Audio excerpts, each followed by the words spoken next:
Good evening, welcome to A Foreigner in the Philippines.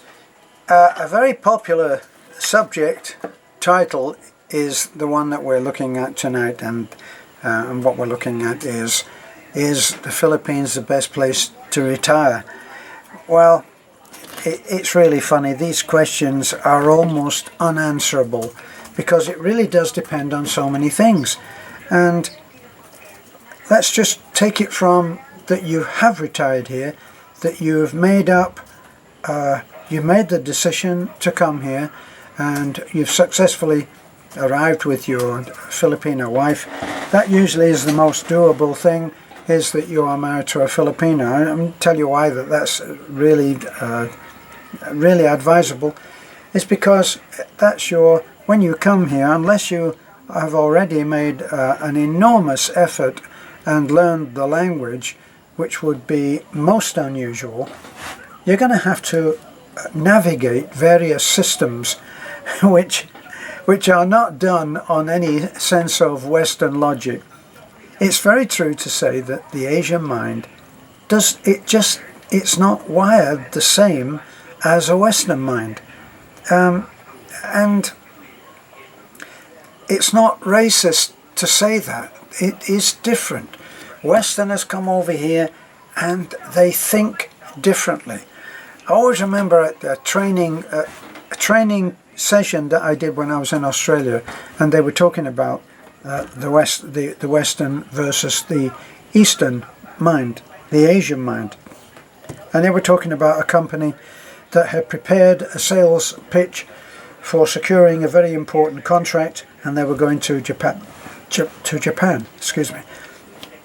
And when the best man got there, he had his whole thing, had everything planned out. He used a computer and a big screen, and he did the shot point where using the computer, and he was able to make all of his points on that. And he had his whole presentation absolutely worked out, and he did it beautifully to an audience of 6 or 7 of the executives and various admin staff of the company that they were pitching.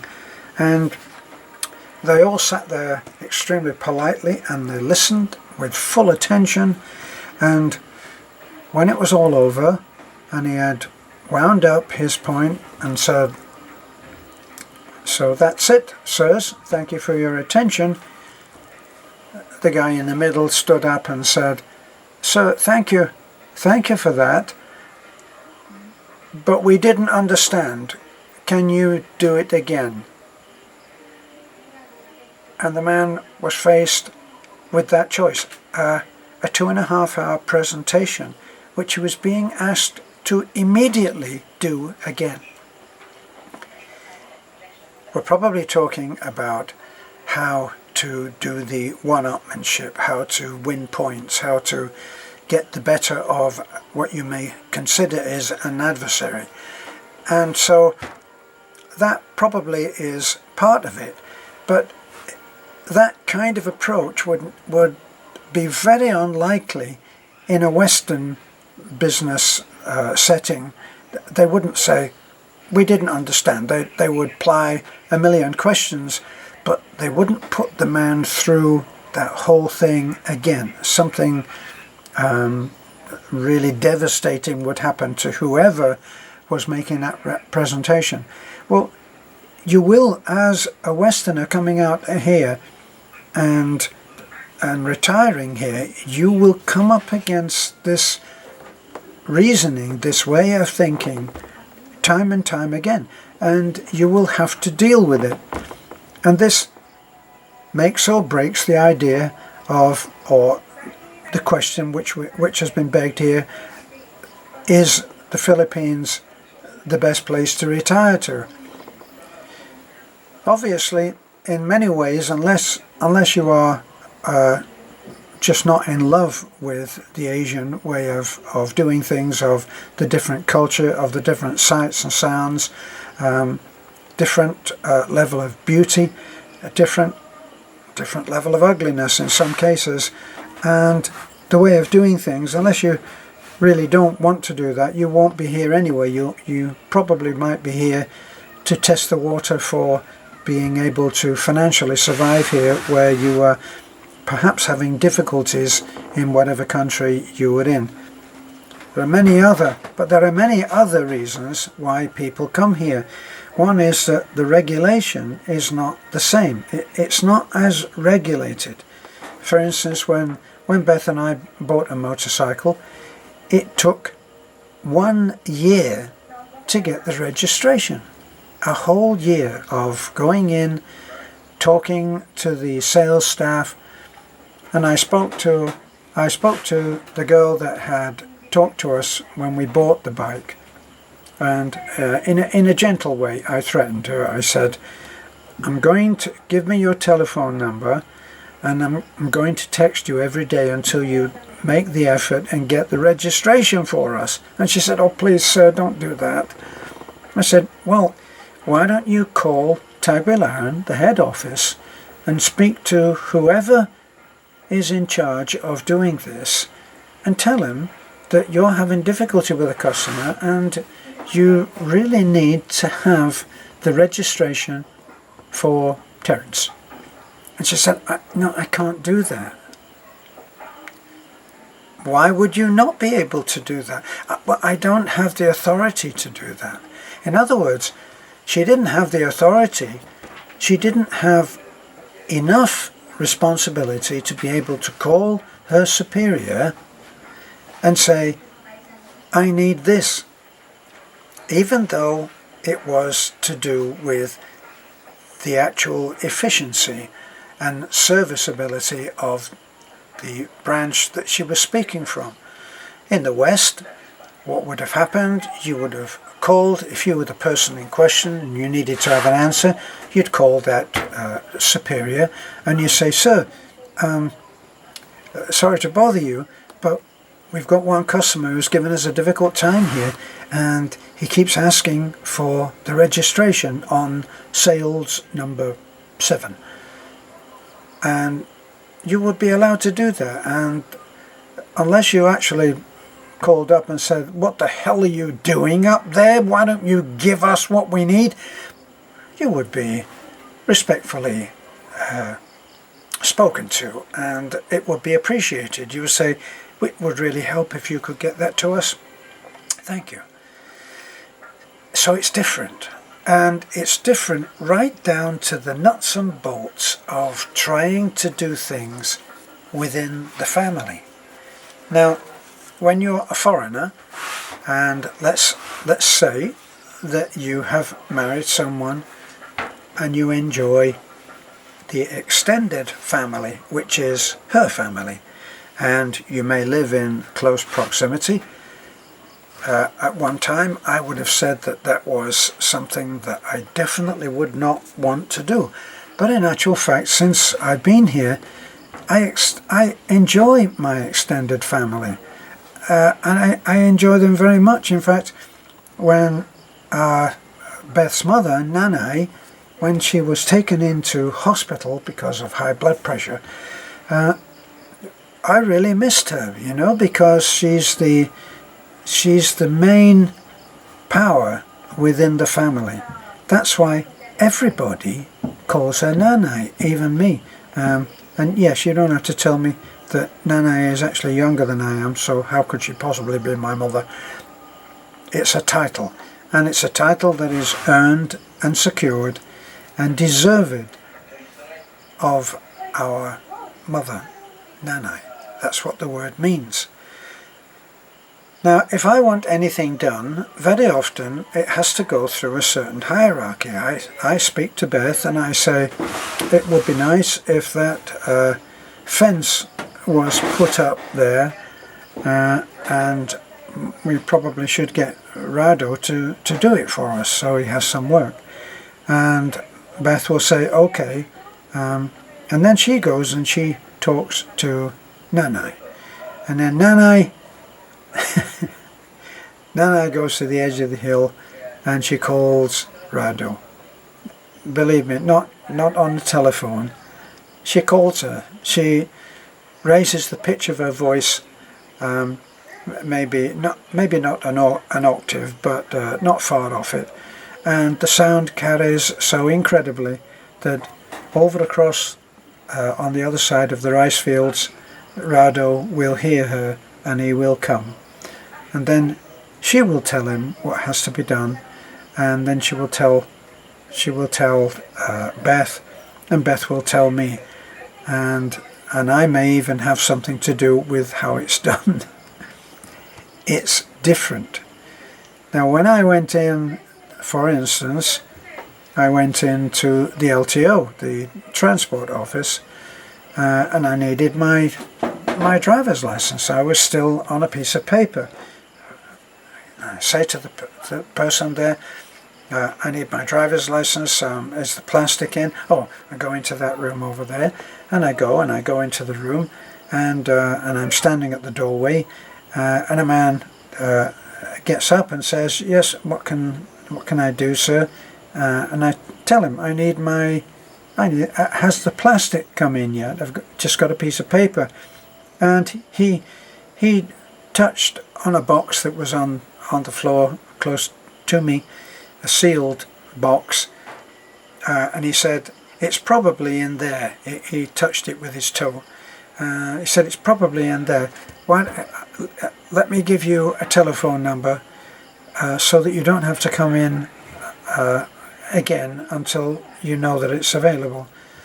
Well, so it took the best part of 2 years to get my driver's license. And then what happened was that in one fell swoop, they got a totally new piece of equipment where you sit in front of a screen and you'll have made out you have filled out a questionnaire, and you'll have handed that to the person behind the screen. The screen, you are facing the screen, and you sit there, and then up comes a page, and it is the questionnaire form that you filled in, and it's all blank.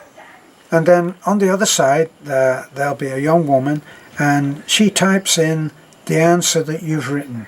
So, name, Terence. And unless it's wrong, you simply sit there and remain silent until the whole thing, unless you spot a mistake and you say, "No, it's 1 R instead of 2, and then they'll change it right on there. When that whole thing is filled, you then have your fingerprints taken, and you write your signature onto a touch screen, a small touch screen like this, and you put your signature on that, which is then transferred to your license, I'm guessing. So all of that happens, and then you're told, "Can you go and sit over there?" And you go and sit over there, and you wait, and then in just minutes it just coughs out a fully finished plastic driving license with everything on it accurate. So there's no typing mistakes. Now, that touches on one of the things that you would definitely have difficulty in handling if you're like me, and that is that the computer is used, yes, but also the typewriter is used a lot. So you may go when we bought our bike, there wasn't a computer in sight. We had everything typed out, and then you have to proofread it. Now here's the thing, in the Philippines, if you have an official document made and it was typed, you better at the time, absolutely right there and then, before you go anywhere, you better check the spelling, because if there is a mistake on it and you don't catch it, like for instance, very common mistake with my name is that if I am called Terry, it's 2 R's, T-E-R-R-Y. But if it's Terence, it's 1 R, so it's T-E-R-E-N-C-E. Now in America, you'll get 2 R's and sometimes the E, the second E is an A, so it's Terence. So there are many ways to spell my name, and I have to be very careful that I actually catch the mistake. Now, if you don't catch the mistake and you get home, you probably put the document, whatever it is, away, and it's only when you need it that you pull the document out. And then, without even checking the spellings on things, you might go to some other department, some other government department, and hand over the document. And then they ask you for your ID, and your ID will be correct. It will be Terence with one R. Hand over my ID, and then they say, but this is Terence with two R's. This is a mistake. So I say, with my Western thinking, well, can you put that mistake right, please? In other words, I didn't type it, so it's not my fault. And they'll say, you have to apply to have the change made, and this is what it will cost you.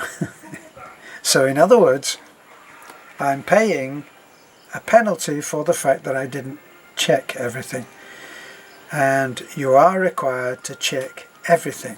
Here's another thing. If you go into a store and you buy, say, an electric fan or even a water heater, you go in there and you find one on display and you say, this is the one that I want. And a young man will come up and say, ask you, is this the one you want? Yes. And he'll go over to the shelves up on the side of the wall and he'll pick one out and he'll bring it, and there'll be a cable there that he can plug that electrical device into. So he'll take it out of the box, he'll put it in, and believe it or not, if it's like I bought an electric kettle, they put water into the electric kettle, plugged it in, and we boiled a little bit of water sitting there or kneeling there on the floor of the store. We tested out the electric kettle. Not something that you would do anywhere else in the world, I don't think, but you've retired to the Philippines, haven't you? So many things. The thinking is different, and if you're married to a Filipina, well, you're in for quite a big change, many changes on thinking. Small things are just not as important. So don't come out here with your stress meter on full and expect that those things that you think are, well, it's very important to have this right. Don't expect to find full agreement on that, because it won't happen. So you may think that there is one special place where the keys of the house should be kept. Why do you think that? Well, if you're a foreigner, you'll know that if you don't keep things in the same place, how's another person going to find them?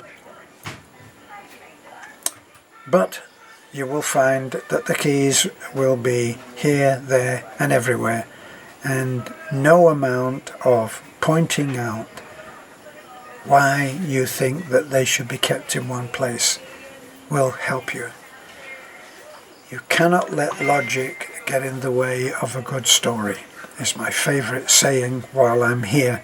So it really doesn't help to come here if you're thinking that this is the best place to retire and you've made your commitment and you've unloaded all your stuff into your new house. You're not going to change the Philippines. It's just not going to happen. And if you don't get used to that, you will have great difficulty in adjusting to the culture. You have to become more laid back. And is that such a bad thing? I don't think it is. Because as I've said before,